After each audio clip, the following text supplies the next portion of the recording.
On a sad note, I want to say one of my heroes, my personal heroes, died over the weekend.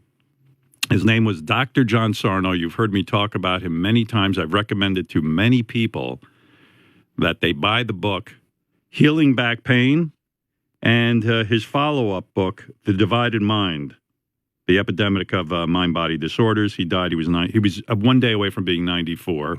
Wow. I know he was on the decline for a while, and I've been missing him for a long time. What a wonderful, wonderful man. I suffered horribly from back pain for many years. It got so bad that even during the radio show, there were times I had to lay down on the floor on my back during the commercials. No, it was impossible. Impossible. And I was told by doctors I needed surgery and that I had all kinds of problems with my shoulder and a frozen shoulder caused by, some sort of weird defect and all this nonsense. And, I was close to getting operated on. Didn't know what to do. It was going out of my mind. And someone had told me about Dr. Sarno. And he he really saved my life. My life was just so racked with pain. The pain was unbearable. I mean, it was really bad. And because of him, I was cured. And from time to time, things would flare up, and I would go to see him in his office. And he was about 5'3" tall, Dr. Sarno. Oh, really? I never met him or saw him. Yeah. He was only 5'3"? Yeah, Dr. John Sarno. He'd come out in his white lab coat. He always wore a tie and a shirt, and then he'd have a white lab coat. And he'd walk out, and he'd go, Howard, come on in my office and talk to me. And I'd go in, and I always was like, oh, Dr. Sarno, I'm in so much pain. And he'd give me an examination, and he'd say to me, okay, sit down with me. Tell me what's going on in your life. Oh, nothing, Dr. Sarno. Everything. Talk to me about your life. What's going on? What's going on with you? And we'd begin to talk, and like the perfect conversation would sort of come pouring out of me, and he'd smile, and he'd go, okay. All right, now we're talking. And he had this wonderful smile. His smile could cure me. That's how much faith I had in him. And I used to sit and think about him all the time. And the thing that troubled me about Dr. Sarno was, and it was a great source of pain for him, in his life, he was so sad that here he had come up with answers, real answers for people who suffer from pain. And the rest of the medical community was hesitant to accept his theories, they were not willing to explore it, and a lot of people in the medical industry would call him a quack.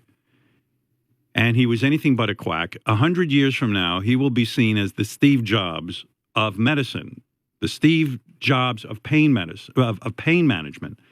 He was so ahead of his time that, people in the medical community had spent 8 years be going to school and then getting out and becoming interns or whatever it is they have to do, have put in a tremendous amount of work. So, of course, they were vested in doing things the way they had been taught. They didn't want to hear about something new.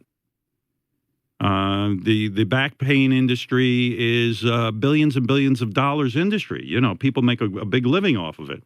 There's Doan's Little Pills. There's all kinds of pain medication. There's medication and there's surgery. All kinds of things going on. And then there's physical therapy. And, it's tied into a multi-billion-dollar industry. And Dr. Sarno's saying, no, you can just work your mind this way and get rid of your pain. So this was unbelievable. And people didn't want to accept it in the medical community. And it really, his pain was caused by the fact that he couldn't get more doctors to get on board with this. Yeah. But if he lives on through his books. There were 3 books.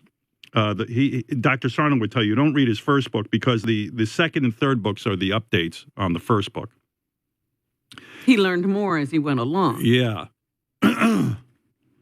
Like, this is a guy who should have been honored he should have been fucking Scarlett Johansson, not someone from Saturday Night Live.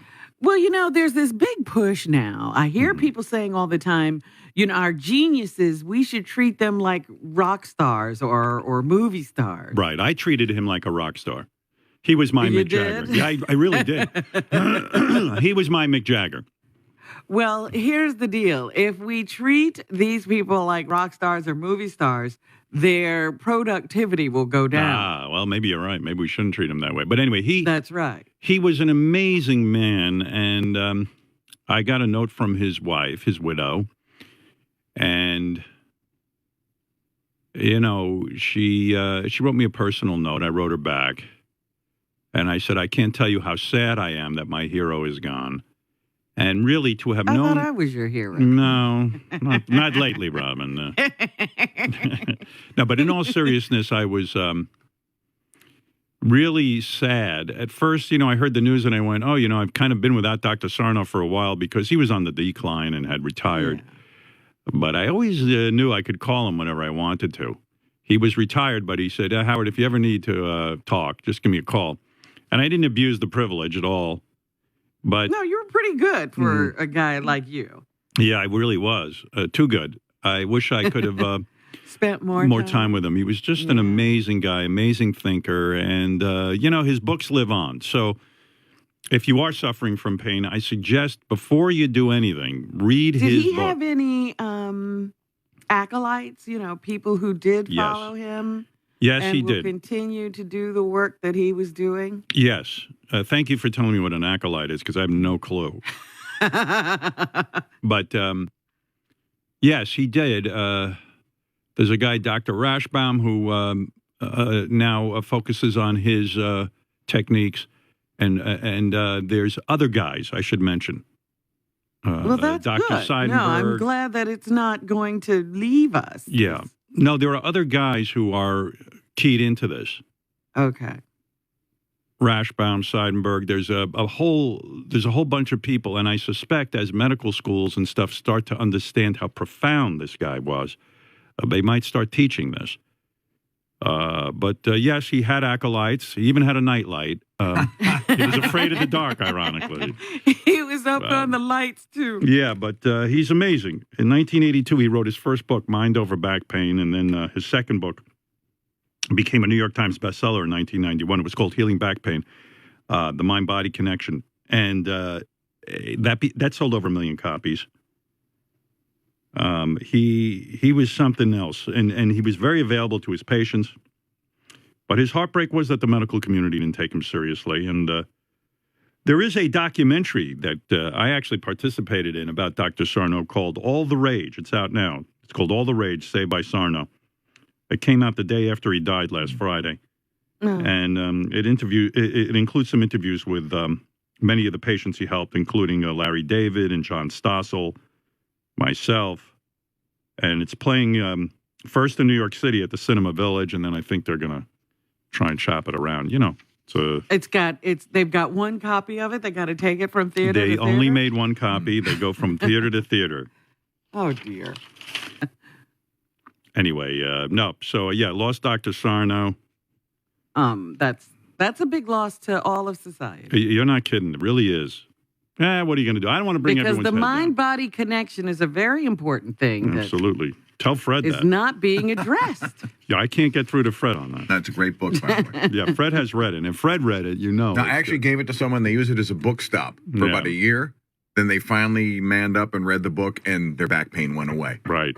And Dr. Sarno's the reason I met my psychiatrist. He said, you must, he turned to me, he said, you got to be in therapy, dude. He didn't say it like that, but, and he gave me the name of my psychiatrist. And for 5 years, I sat there and stared at this piece of paper with my psychiatrist's name on it. And I was like, I can't do this. I'm not going to fucking psychiatry. You'd rather stay in pain. Yeah, I'd rather just be a mess. And finally, I did. It was the best advice I ever got. I needed it bad. Still need it bad. Terrible, isn't it? Yeah, there are moments you go right back into your back pain sometimes. That's true. That's true. And then I need to work my way out of it. Fuck. It's depressing. Don't you know what, when that's the thing. Like, you could be a brilliant human being. Right. Like Dr. Sarno. And you still wind up. That's right. In the same place as everybody else. Well, a lot of geniuses are, they're not recognized in their time. And I am proud to say, when people finally understand who this guy was, I'll say, yep, I knew him. I was the first. I tried to tell you. I tried to tell you guys. If you're here.